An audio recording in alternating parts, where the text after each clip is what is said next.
Movie की शुरुआत में हम एक बूढ़े कपल को देखते हैं जो खाना खा रहे होते हैं और बाहर उनका कुत्ता बार बार भौंक रहा होता है और अगले ही पल उनका घर जोर जोर से हिलने लग जाता है। ये देखकर वो बहुत ज्यादा डर जाते हैं और नीचे तहखाने में चले जाते हैं और जब हलचल पूरी तरह से बंद हो जाती है तो वो तहखाने से बाहर आते हैं तो देखते हैं कि उनका सारा घर किसी ने बुरी तरह से तोड़ दिया है। अब इस सारे मामले की इन्वेस्टिगेशन करने के लिए वहाँ पर एक सीनियर आर्कियोलॉजिस्ट नोरा अपने साथी एंड्रियास के साथ वहाँ पर आती है, जहाँ उनका वेलकम एक आर्मी ऑफिसर करते हैं। उन्हें बताते हैं कि यहाँ पर कोई बहुत बड़ी चीज नदी पार करके आई थी और इनके घर को तोड़कर चली गई है और यहाँ पर हमें बहुत बड़े बड़े पैरों के निशान भी मिले हैं जो आगे 3 किलोमीटर तक जाते हैं। लेकिन हैरानी की बात तो यह है कि वो निशान 3 किलोमीटर के बाद खत्म हो जाते हैं, जिससे वो सभी हैरान हो जाते हैं कि आखिर वो चीज गई तो गई कहाँ। इसके बारे में मजीद जानकारी लेने के लिए नोरा उन सब के साथ अपने डैड के पास पहुंचते जो दुनिया से अलग थलग रहते थे। नोरा का डैड उन पैरों के निशान देखकर उन्हें बताता है कि अभी भी हमारी दुनिया में ट्रोल पाए जाते हैं जिनके कान बहुत बड़े होते हैं और वो आबादी से दूर पहाड़ों में रहना पसंद करते, लेकिन कोई भी उनकी बात का यकीन करने को तैयार नहीं था। तभी नोरा का डैड उसे कहता है कि मुझे उन निशानों वाली जगह पर ले जाओ। वो चारों वापस उसी जगह पर आ जाते हैं जहाँ नोरा का डैड उन निशानों को बड़ी गौर से देखता है और पत्थरों को छूने लगता है। ये देखकर वो आर्मी ऑफिसर नोरा का साथी उसे पागल समझने लगते हैं क्योंकि उन्हें ये बातें सिर्फ मैस कहानी लग रही थी।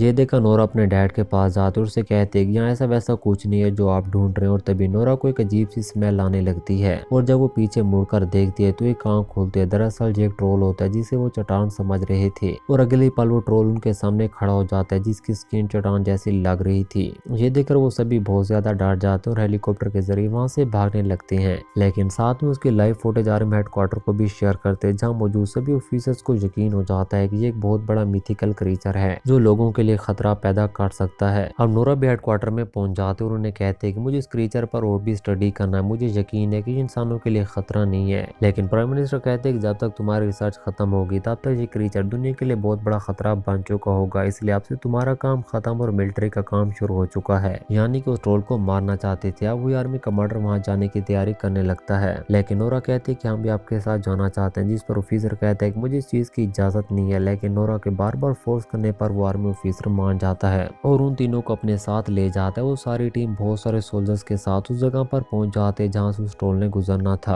अब वो वहाँ पर घात लगाकर बैठ जाते और अगली पल वहाँ से वो जायंट ट्रोल गुजरता है। वो सभी सोल्जर मिलकर उस पर अटैक कर देते हैं जिससे ट्रोल को गुस्सा आ जाता है और वो खुद को बचाने के लिए उन पर हमला कर देता है, जिसमें कई सारे सोल्जर मारे जाते हैं और बाकी बचे सोल्जर अपनी जान बचाकर वहाँ से भाग जाते हैं। ये देखकर नोरा का डैड उस ट्रोल के पास जाता और उसे कहते हैं कि वापस पहाड़ों में चले जाओ, नहीं तो ये लोग तुम्हें मार डालेंगे। ये सुनकर वो ट्रोल शांत हो जाता है, यानी कि उस इंसानों की भाषा समझ आती थी। इससे पहले वो वहाँ से जाता कुछ सोल्जर हैवी गन्स उस पर हमला कर देते हैं। ट्रोल उनको मारने के लिए आगे बढ़ता है जिससे उसका पाँव नोरा के डैड से टकरा जाता है और वो दूर जा गिरते हैं। नोरा भागकर उनके पास जाती है जहाँ उनकी आखिरी सांसें चल रही होती है और वो मरने से कुछ सेकंड पहले नोरा को कहते हैं कि रॉयल पैलेस और घर, और इसके बाद उनकी डेथ हो जाती है। अब नोरा पूरी तरह से अकेली हो चुकी थी क्योंकि उसकी माँ बचपन में ही चाल बसी थी और अब उनके डैड भी नहीं रहे थे। इसके बाद नोरा अपने डैड के लाइब्रेरी में जाते हैं जहाँ उन्हें ट्रोल्स के रिलेटेड बहुत सारे नोट्स मिलते हैं, जहाँ उसे पता चलता है कि इन ट्रोल्स को चार्ज की घंटियों से बहुत डर लगता था, इसलिए वो सबसे पहले चार्ज पर हमला किया करते थे। अब नोरा कमांडर से बात करते उसे कहते हैं कि मेरे पास इसके एक और हल है, हम उस ट्रोल पर बमबारी किए बगैर भी काबू पा सकते हैं। अब नोरा को चांस दे दिया जाता है। वो सभी हेलीकॉप्टर के साथ घंटियां बांधकर उस ट्रोल के लोकेशन पर पहुंच जाते हैं जहां घंटियों की आवाज की वजह से वो ट्रोल बेकाबू होने लगता है, उन पर हमला कर देता है जिसमें कई सारे हेलीकॉप्टर तबाह हो जाते हैं। लेकिन जिस हेलीकॉप्टर में नोरा होते हैं उसे नुकसान पहुंचाए बगैर वहां से चला जाता है। अब नोरा अपनी इस चांस में भी नाकाम हो चुकी थी, इसलिए उसे मिशन से निकाल दिया जाता है। अब सभी मिलिट्री ऑफिसर तय करते हैं कि उस ट्रोल पर हैवी बमबारी करके उसे मार देंगे। दूसरी तरफ हम नोरा को देखते हैं जिसे कुछ भी समझ नहीं आ रहा था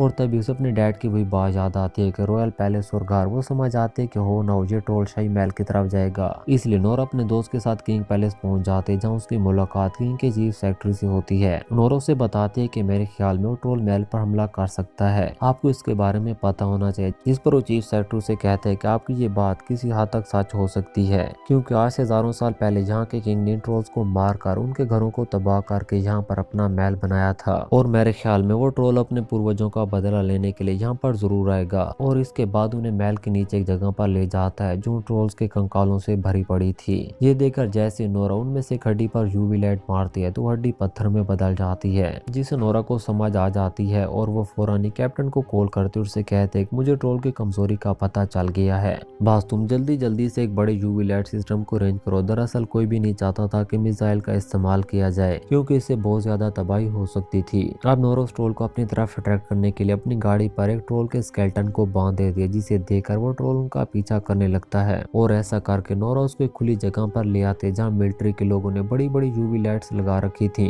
ये देखकर वो कमांडर अपने सभी सोल्जर के साथ यूवी लाइट्स को ट्रोल पर फेंकना शुरू कर देता है, जिससे ट्रोल पत्थर का बनने लगता है और वो डर से चिल्ला उठता है। ये देखकर नोरा को रियलाइज होता है कि उसके साथ गलत कर रही है, इसलिए वो यूवी सिस्टम को बंद कर देती है। लेकिन तब तक सुबह हो चुकी थी और जैसे सूरज की रोशनी उस ट्रोल के ऊपर पड़ती है वो पत्थर का बन जाता है और वहीं पर गिर जाता है और कुछ इस तरह से उस ट्रोल का खत्म हो जाता है। थोड़ी देर बाद वहाँ पर रेस्क्यू टीम और प्राइम मिनिस्टर भी पहुंच जाती है, जो नोरा को उसकी बहादुरी पर दाद देती है। लेकिन नोरा दिल ही दिल में उस ट्रोल पर किए जुल्मों की वजह से खुश नहीं थी और यहीं पर हमारी इस मूवी का भी एंड हो जाता है। तो दोस्तों, अगर आपको हमारी वीडियो पसंद है तो प्लीज हमारे चैनल को सब्सक्राइब और वीडियो को लाइक शेयर करना मत भूलिए।